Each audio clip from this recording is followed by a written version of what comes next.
Destiny has always been the "we've got Star Wars at home" looter shooter, and with Destiny 2 Renegades, Bungie has decided to lean into that directly with a crossover expansion. Weirdly enough, that decision has worked out for the most part.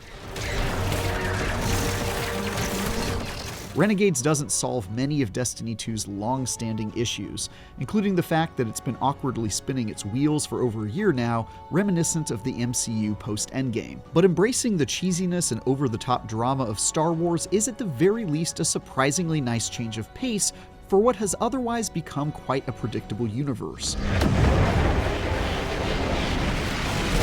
Sure, the story is as corny and derivative as can be, and the new activity you're encouraged to grind repeatedly starts to feel thin before that tale even concludes. But the few new mechanics, vehicles, and weapon types we do get are interesting enough, and the endgame activity is well worth setting aside a few hours to run through. If you were waiting for a game-changing expansion to warrant diving back into Destiny 2, this isn't it. But it's not the worst way to pass your time if you've got a hankering for some looter-shooter goodness or just love Star Wars.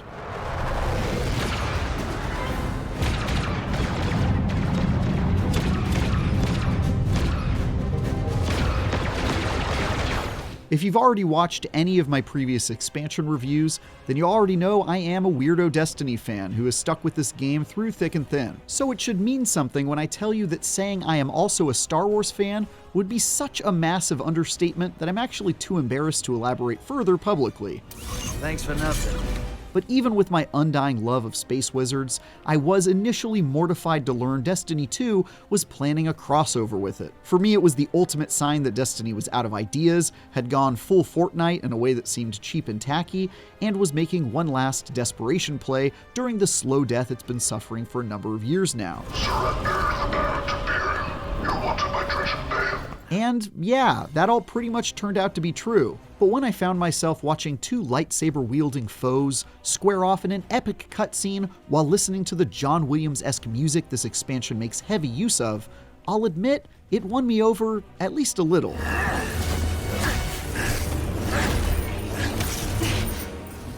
Renegades does go out of its way to include every little Star Wars reference to a degree that can feel a bit forced.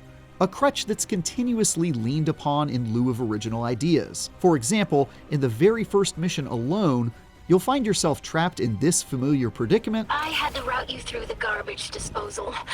Sorry. Rescue someone from off-brand carbon freezing, and make a jump to light speed while this brooding villain angrily watches you escape his grasp.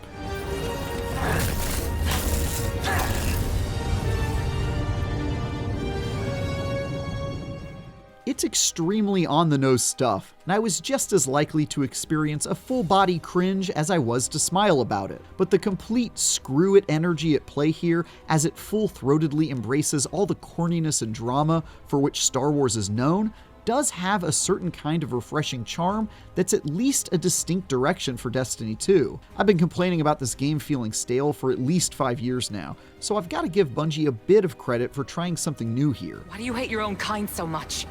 No more questions.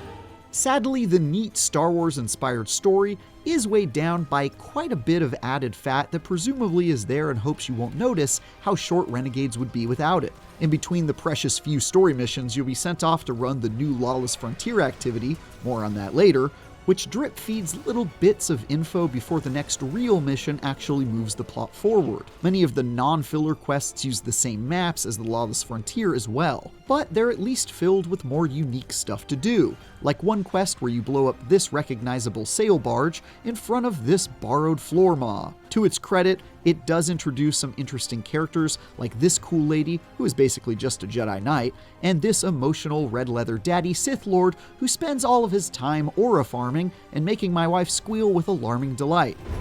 Welcome back to Mars. I mean, I get it. The whole thing wraps up with a pretty satisfying ending too, despite doing very little to move the actual overarching story in Destiny 2 forward at all.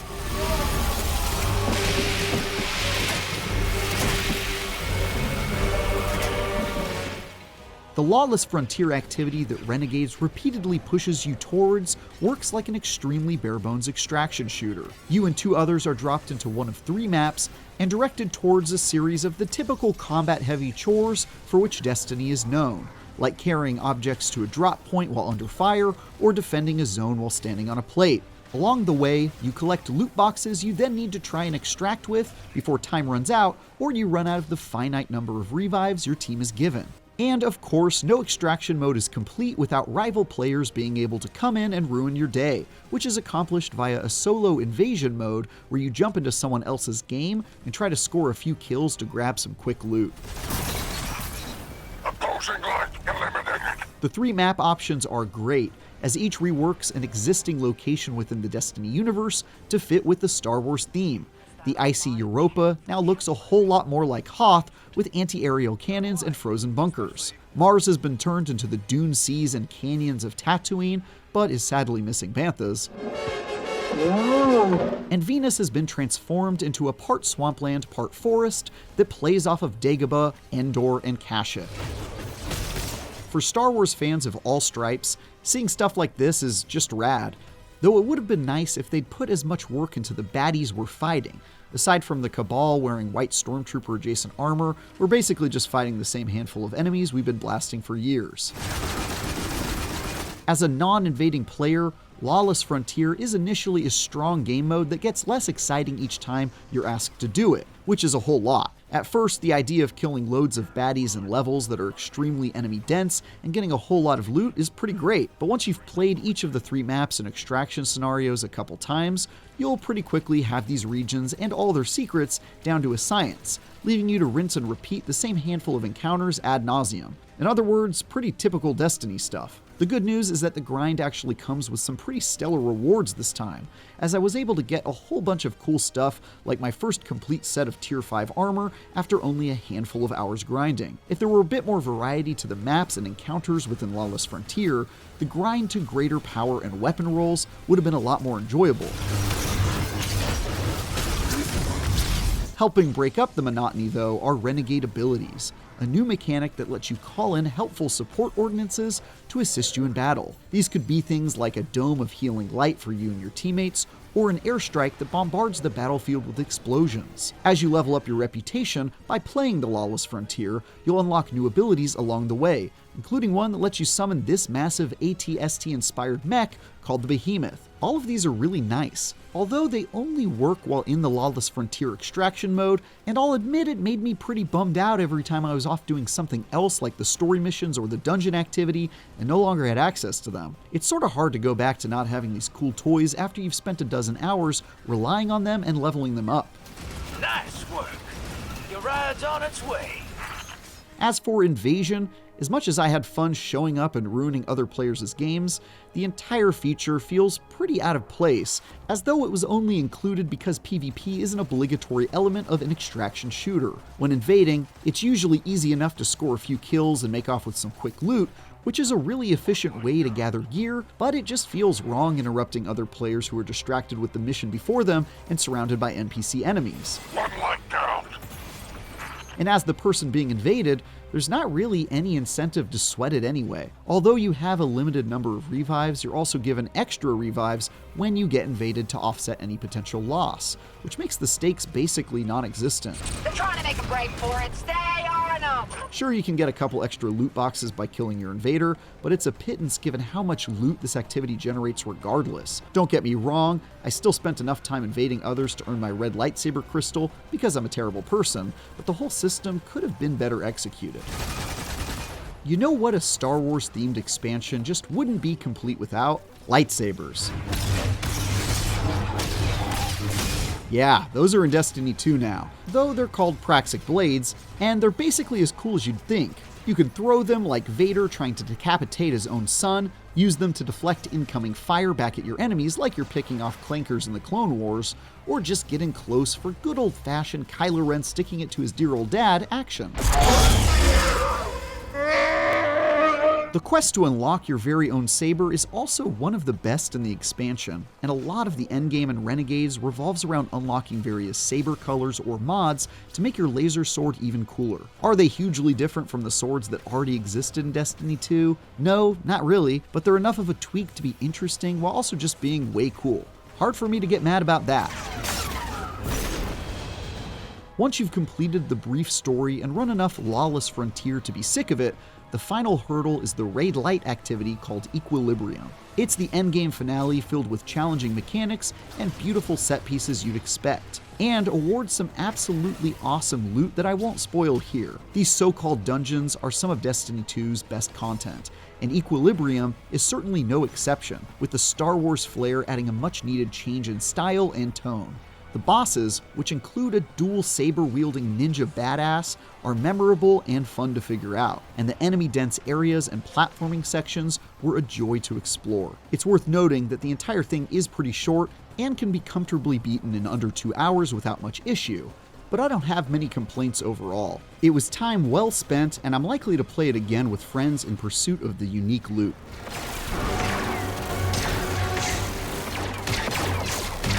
To my surprise, Destiny 2 Renegades works a lot better than I thought a Star Wars crossover would, offering a lighthearted and often corny story, an extraction-inspired mode with some neat ideas, and an endgame dungeon that lives up to Destiny's strong track record. The main thing holding it back is that there just isn't much to it, with 3 maps you'll see a whole lot of while running Lawless Frontier, a short story that's been padded out by filler, and a dungeon that's far faster to complete than usual. Some new weapons, especially the Praxic Blade Lightsabers, vehicles like the Behemoth walkers, and Renegade abilities that let you call in airstrikes on your adversaries go a long way to mix up this overly familiar sandbox. It's definitely a breath of fresh air for Destiny 2 overall, it's just a bit of a shallow breath. I've been waiting so long for this. Executive Reviews Editor Tom Marks here with Travis Northup to talk about your review of Destiny 2 Renegades. Travis, you're no stranger to looter shooters. You reviewed Borderlands 4 earlier in the year for us, but also you've reviewed a ton of Destiny for us. You've been playing Destiny since 1. You used to be on a podcast back when we had a Fireteam Chat on IGN, when we had a Destiny-focused podcast. You have stuck through it. That doesn't mean you're blindly in love with it, but you have been playing this whole time. So sure. Give people some history about your Destiny. Which ones did you review previously? All that sort of stuff. Yeah, I've reviewed every Destiny expansion that has ever come out. Wow. Okay. Yeah. Not all for IGN. Yeah. You started reviewing Destiny for us, I think it was like 2021 or something like that? 2019 or 2020, something like that. I think it was Shadowkeep was the first one. But yeah, ever since I started writing for IGN, I've reviewed every game for you. And then previously, I had reviewed everything that came out for Destiny before that. So I've been there the whole time. And as you can see behind me, all of these are Destiny posters. They're all the raids from Destiny 1 behind me. So yeah, I'm a Destiny freak. The fact that we're still reviewing Destiny expansions in 2025 going into 2026 is honestly, I'm not a huge Destiny fan, but surprising to me because they sort of framed the final shape back in end of 2024, I believe. They framed that as the final thing, the end of the storyline, the big conclusion, the big bad, and then they kind of went back and were like, actually, we're gonna keep making stuff for this. So what do you make of that? What do you make of, as you put it in your review, this sort of post-endgame era of Destiny? Where do you see the game right now? Yeah, I mean, it's kind of, I honestly think the perfect parallel is MCU after Endgame. Just like the MCU, they made the mistake of calling their movie Endgame, and they called their game Final Shape, and both of them, it was not the final thing. It was just the end of an arc. And so Destiny weirdos like me knew that it wasn't the final expansion well in advance. They'd already announced a couple years to come of Destiny by the time that expansion came out.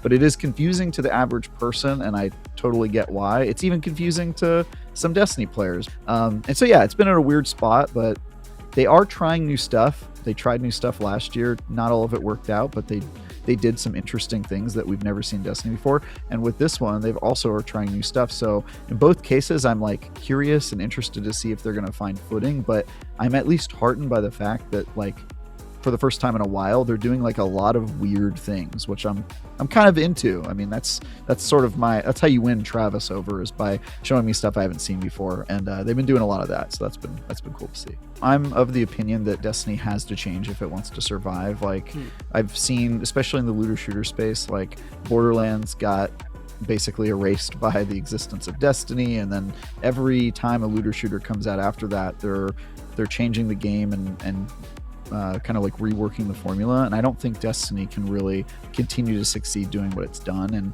I want to see it succeed. So I think they need to mix things up, and they are clearly trying some stuff. I don't think they've really figured it out yet, kind of what the future is going to look like, but I would at least prefer that they change things, because I think if they just continue to do more of the same Destiny stuff, it's not going to work out for them. Do you think that it's tenable for them to kind of just keep doing this expansion model in the way they do it to tell these stories? Do you think they need to just do Destiny 3? I do. I think I actually know casual gamers who played Destiny for a time, and some of them tell me straight up, like, oh yeah, I hear they're still doing expansions. I'll probably hop in whenever Destiny 3 happens. That's the way they think of it, as like not a in the know kind of like seeing Bungie's strategy of just like having this ongoing game. And so I think it's going to get to a point where like the only way to like reset and refresh their player base is to just put out a new game, and I've been of that opinion for quite some time now. The problem is Destiny takes a really long time to make. I can't even imagine how long it's going to take to make Destiny 3, and Bungie as a organization is under a lot of stress right now with what's going on with Marathon. Bungie's under a lot of pressure now, having a parent company and having numbers that they need to hit, and it's getting a little perilous for them. So I worry about the future for Destiny. But hey, I'm here for it while it's here. Just gonna keep shooting things. It's my plan. Well, let's talk about the other side of the fandom that crosses over here, because this is a very laser focused at you sort of expansion. Although you say in the review that even sometimes these crossovers can feel distasteful, even if they're two things you really like crossing over, which I as a Magic the Gathering player, very much identify with right now and relate to. But that's neither here nor there. You say in this review that you're such a big Star Wars fan, you're embarrassed to elaborate upon that in public. Can you just give us a little bit? Like, what are you talking about here? How deep in the Star Wars weeds are we talking about here? It's I don't know where to begin, to be honest with you, Tom. I love how flustered you're getting right now, just like even having to address this. Yeah, like all these things are going through my mind of like things I could reveal to you that are embarrassing. But well, here's a good example: is I use you as like my Star Wars Google. I'll just text you and be like, "Yo, what do the bars on the Empire's outfits mean?" And you'll just be like, "Well, here's what they mean color coded, and this is a diagram showing you exactly what they are." Yes. So I'll just say, like, I edit Wikipedia.